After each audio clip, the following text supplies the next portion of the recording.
Hello, I'm Master Trooper Keith Briggs with Louisiana State Police Transportation Safety Services. Today, I want to inform the motoring public of a group of driving professionals transporting hazardous materials. Hazmat drivers play an important role in our everyday lives.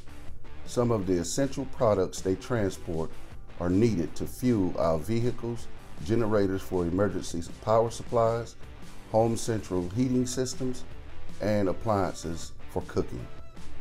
These professionals also transport dangerous gases, poisons, and radioactive materials.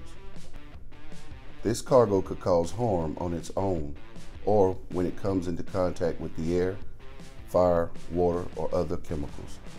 Hazardous materials can significantly threaten human health, safety, property, and the surrounding environment.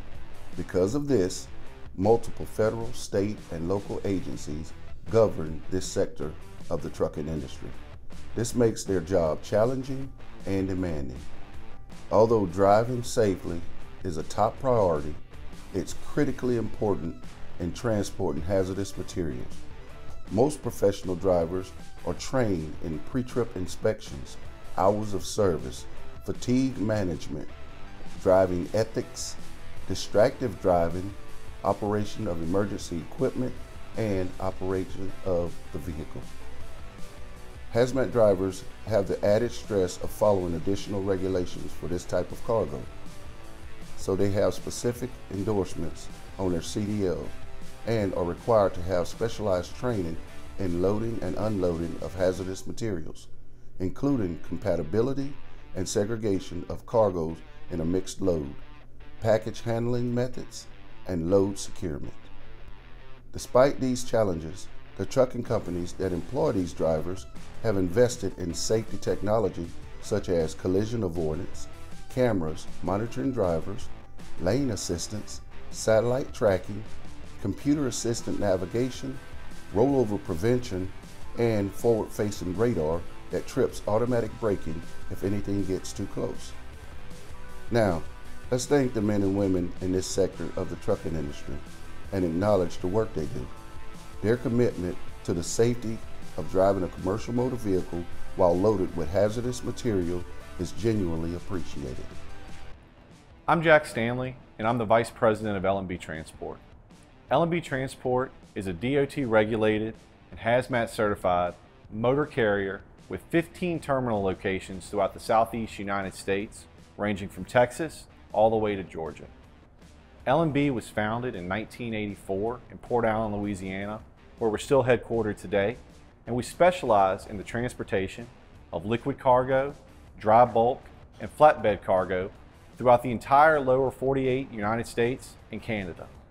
We're proud and honored to have the opportunity to work together with the Louisiana State Police through hands-on demonstrations and trainings like the ones we're here to do today.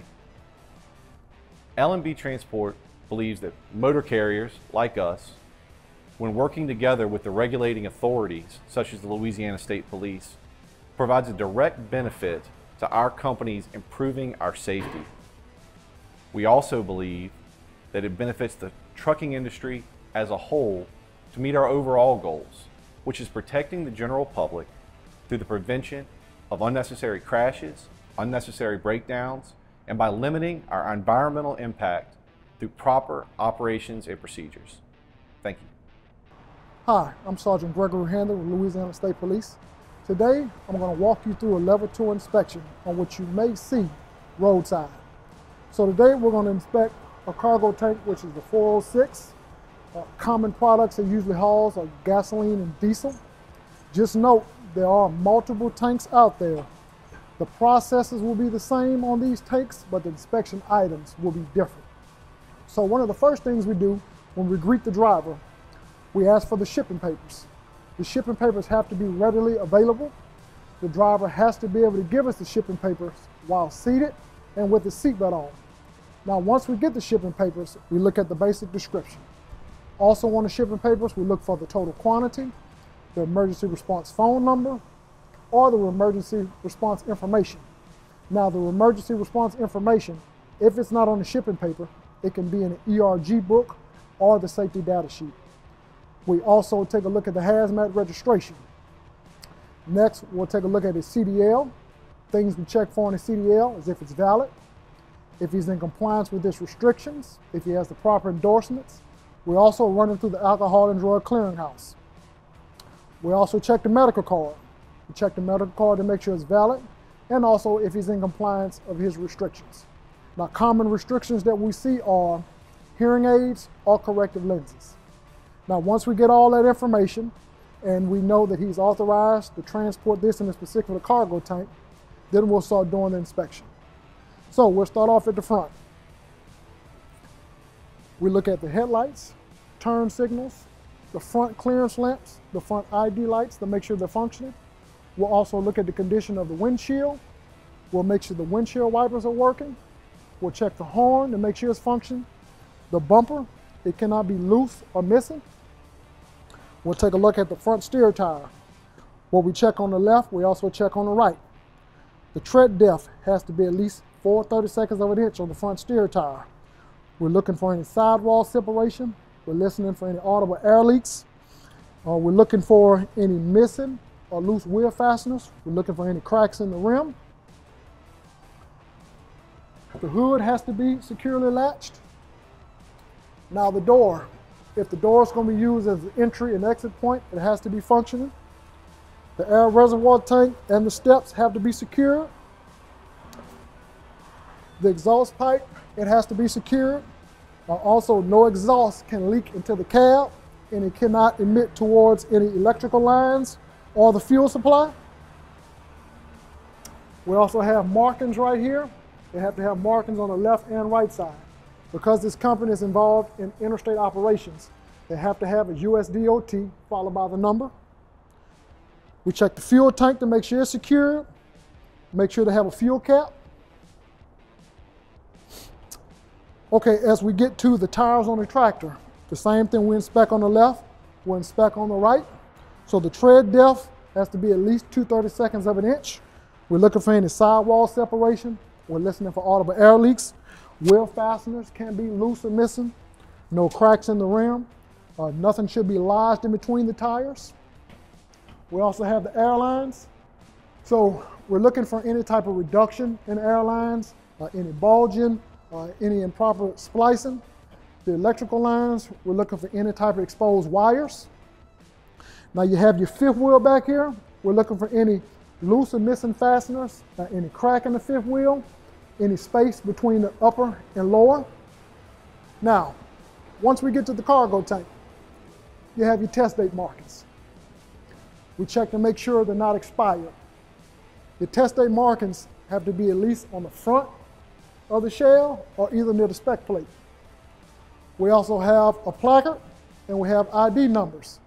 So for the placard, we check for the strength, the design, the size, the color of it, and the ID numbers, we check to make sure the ID numbers are correct.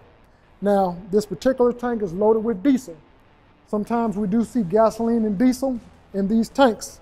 So just keep in mind, if you have gasoline and diesel, you have to run the ID number with the lowest flash point, which is going to be gasoline. So in other words, if you have gasoline and diesel, you can run either 1203 or you can have 1203 and 1993 ID numbers. As we continue to walk down the cargo tank, we have the spec plate and name plate. Just a few items we check on those are what type of DOT tank it is, the maximum allowed working pressure, original test date, the tank capacity. We also check for the cargo tank motor vehicle certification date, maximum weight of lading, and if it needs lining, we also check for lining if it's applicable. Okay, we have anchor bolts. We make sure the anchor bolts are secure. We also have our supports. We check the supports for any cracks. Also, let me make sure, let you guys know, emergency shutoff. It has to be marked, clearly marked where we can see emergency shutoff. We have retro sheeting. Okay, on this side, we have a fusible device. We make sure that's intact. We have the shear section. We make sure that's intact. We have the internal valve. We make sure that's intact. and we make sure the bolts aren't loose. There should be no leaks in the piping. There should be no leaks coming off the shell. And again, what we inspect on the left side, we're also going to inspect on the right side. Okay, we have a double bulkhead drain right here. It should not be plugged.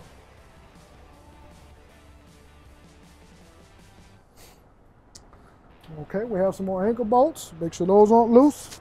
Okay, the tires on the trailer. What we inspect on the left side, we also inspect on the right side.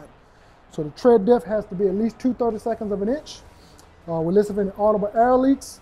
Should have no sidewall separation. The wheel fasteners shouldn't be loose or missing. There should be no cracks in the rim. Okay, so at the rear, we check to make sure the brake light, tail lamp, license plate light, rear clearance lamps, rear ID lights are functioning. We also have upper body markings. We also have rear bumper markings. We do have rear end protection, and we also have a rear bumper. There's 2 different requirements for those. Okay, remember the same inspection items we looked on the left side, they're going to be on the right side.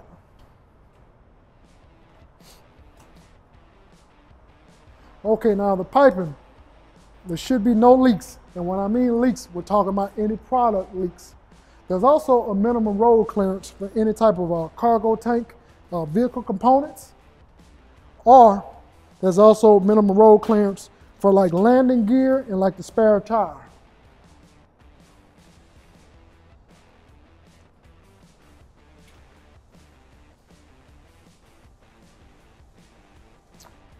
All right, and again, what we inspect on the left side, we inspect on the right side as well. Okay, now once we get inside the cab, we check to make sure the fire extinguisher is secured. We also check to make sure there's triangles. Now we're going to check the ABS light. What I'm going to do is I'm going to tell the driver to put the key in the on position. All the lights on the dash should come on. To let us know if the ABS light is functioning, all the lights will go off. Next, I'm going to get the driver to check his low air pressure warning device. What I'm going to do is get him to start pumping his brakes down. The lower pressure warning device should activate before he gets to 55 PSI. After we check the ABS light on the truck, we'll go check the ABS light on the trailer. So I'm going to get the driver to unplug his pigtail. Once he plugs his pigtail up, the ABS light should come on and immediately go off. All right, now there's some optional items on top of the tank. You have the manhole, you have the vents, and you have the overturn protection. Now the overturn protection is supposed to protect the manholes and the vents just in case of a rollover accident. So on the manhole, they must be closed. They have to be secure and not have any leaks. We listen for any hissing sounds. We try to detect any odors. On the manhole, it needs to be marked with the manufacturer name, test pressure and PSIG, and a compliance statement. Now the vents, which is our pressure relief devices, it has to be marked with the set pressure and a rated flow capacity. Thanks for watching this video.